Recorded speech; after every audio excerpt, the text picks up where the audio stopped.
President Joe Biden once again has gone after Elon Musk, the tech billionaire who took over the social media platform X, in a recent interview with ProPublica.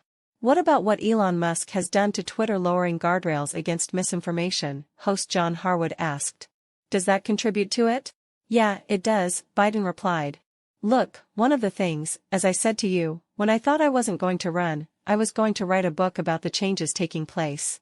And most of it's directed over the years with these fundamental changes in society by changing technology. Gutenberg printing and the printing press changed the way Europeans could talk to one another all the way to today. Where do people get their news? They go on the internet, they go online, and you have no notion whether it's true or not, he claimed. Tesla CEO Elon Musk believes that the Biden administration is conducting multiple investigations into his companies due to potential animosity towards him, given his outspoken criticism of the president and the Democratic Party. Musk shared a brief message on his social media platform, X, in response to a Wall Street Journal editorial titled, "The Harassment of Elon Musk." The journal's editorial opened with the question, does the Biden administration have a vendetta against Elon Musk? Musk's response was a straightforward, it certainly appears that way. As noted in the journal's editorial, Musk has earned the title of progressive enemy number one due to his platform, X, allowing Americans to openly criticize Democrats, including President Joe Biden and Representative Alexandria Ocasio-Cortez, Democrat, New York. There is substantial evidence that the U.S. government is functioning like a cartel to silence those who might criticize government officials or disrupt its undemocratic agenda. The editorial board of the journal criticized the Biden administration for what they see as regulatory harassment directed at Musk, whose diverse array of businesses includes X, the electric car manufacturer Tesla, the space exploration company SpaceX, the neural implant tech firm Neuralink, and the tunnel construction venture known as the Boring Company. The Tesla CEO faces a remarkable number of government probes, the journal wrote Friday. Musk has been increasingly outspoken pushing back against a Biden administration that has become increasingly hostile to Americans' free speech rights. Twitter CEO Elon Musk in March lit up President Biden, following a tweet boasting about the strides he made in his fight against climate change.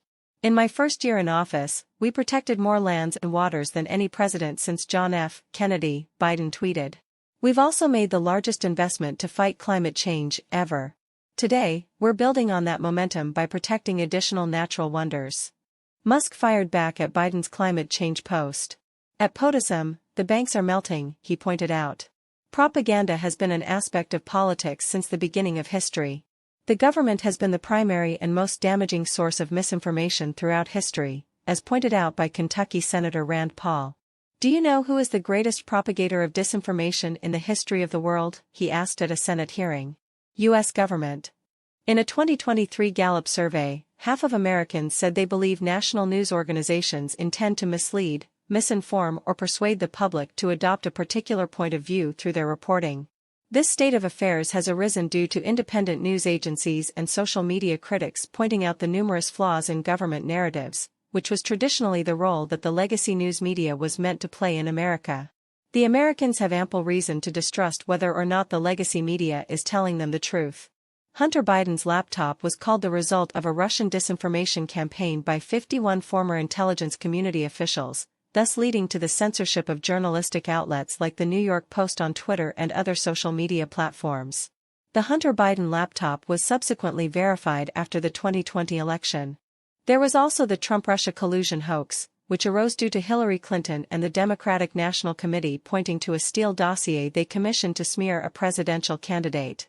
The Steele dossier was a collection of unsubstantiated rumors and raw intelligence that was uncritically repeated in the U.S. media, which led to legacy outlets awarding journalists Pulitzer Prizes for misleading the public. There are numerous other examples, such as the Fine People hoax, which Biden has repeatedly pointed to as evidence that Donald Trump is a racist, even though Trump certainly condemned white supremacists after the Charlottesville tragedy. Thus, President Biden is guilty of spreading damaging misinformation. And the legacy media have been complicit in promoting his dishonest narratives on many occasions. Independent journalists represent a secondary line of defense against a legacy media that is undoubtedly compromised, whether it be through radical ideological indoctrination in the colleges, the desire to maintain professionally beneficial relationships with sources in the U.S. government, or corporate media leadership colluding to push the government's agenda, or a combination of all three. The American people need outside voices to be a check on this corrupt media complex. Elon Musk has provided a potent and effective platform for that worthy and laudable project. Progressives believe such free speech platforms are a threat, but they are essential for the American people to hold government accountable.